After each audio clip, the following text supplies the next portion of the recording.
Alright, what's going on everybody? Today we're going to be doing a install of the FitcamX Dashcam here for the 2025 or the 11th gen Civic Si, and I'm assuming this is the same for regular model Civics as well. But we're going to go ahead and open this up and we'll get started with the install. I do have a dashcam already, but this one is just going to give us a little bit more of a clean look.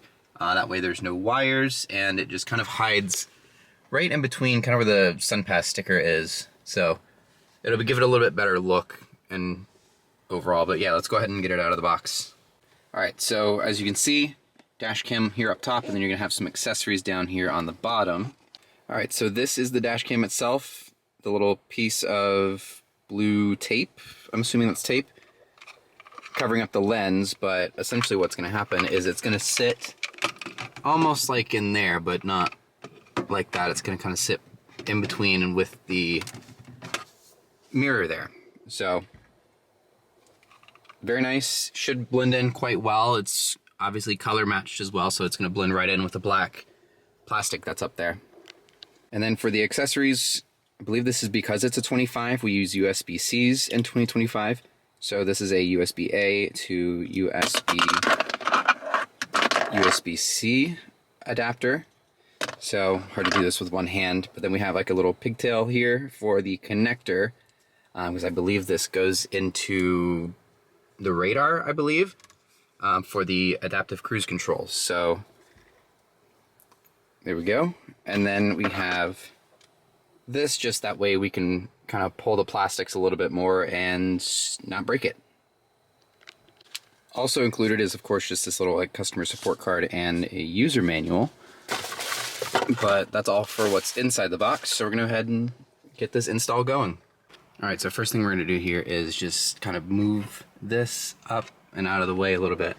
But there's a little hole there. We're going to stick this little tab piece and pry that open.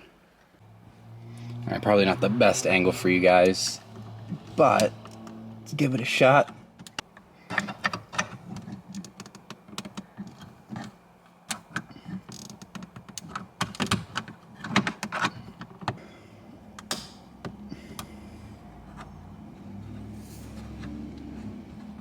Alright, so we got the driver's side off.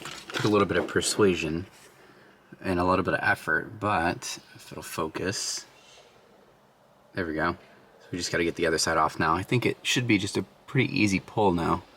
Alright, so we got both sides. Now for the next step. Alright, so what we're going to do next is we've got to pinch in on the top of this panel here, if you can kind of see. And then what we're going to do is we're going to pull this down. Alright, so we got that down. The best thing I figured out was to kind of get this in up here and then just use it as leverage and pop each side. And then next is what we're going to do is we're going to try to get this panel off. So we're going to have to kind of pry from behind and pull this out. Alright, now that we've connected or gotten this disconnected, you just have to pull this out. It's really kind of tough to do, but not terrible. But then now we just got to work with the connectors here to get it all going. Alright, so I went ahead and just completely disconnected that panel. Went ahead and connected the pigtail to that white connector.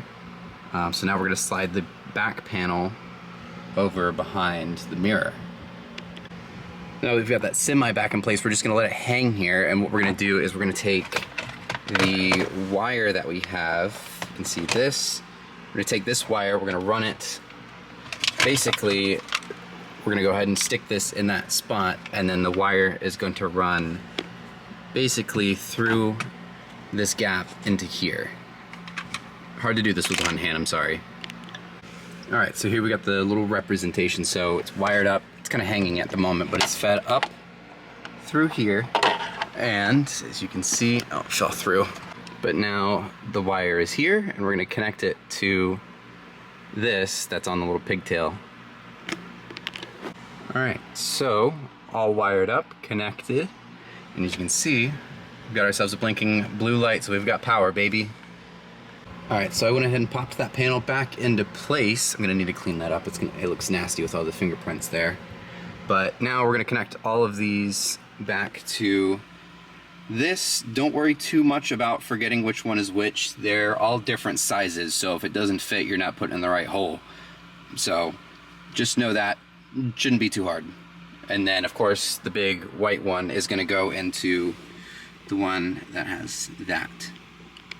All right, so we're all reconnected. Basically, tip here is go this side in, then push up on the tabs. Basically, these just slide into place where there's actually tabs over here, so you want to do it that way. Obviously, just make sure all the wires are tucked so nothing's hanging down or gets pinched. All right, and now pretty much final step, we're coming up on the final step here. You're going to obviously split it apart. That way the half circle can go around this piece, and then you're going to use these tabs to connect them together, and you should be good to go. All right, so we got one, just got to hook it into the little connecting pins from the original piece. There's little slots there to connect them in. But we got one side done, so now we just got to get the other side. And we've got the other side snapped into place, so now I've got to remove this piece from the old dash cam and remove my sun pass, or at least move it probably over here or there somewhere behind the thing. But very nice, clean look. You wouldn't even know it's there, to be honest with you. That's probably the best part about this one. All right, got everything off. Now it's time to just run a little bit of window cleaner over this, and then we should be good to go. Quick look at the app. You got your camera up at the top. You've got a little pause on your video recording and a little shutter button or the camera button.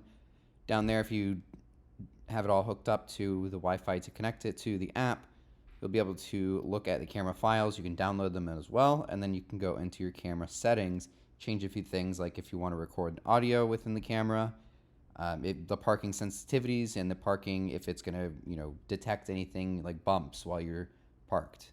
And now it's all pretty much ready to go, so now we're just kind of taking a drive. This is some actual footage from the camera itself. It does record in 4K as displayed on the box, but as you can see, very clear and very easy to see.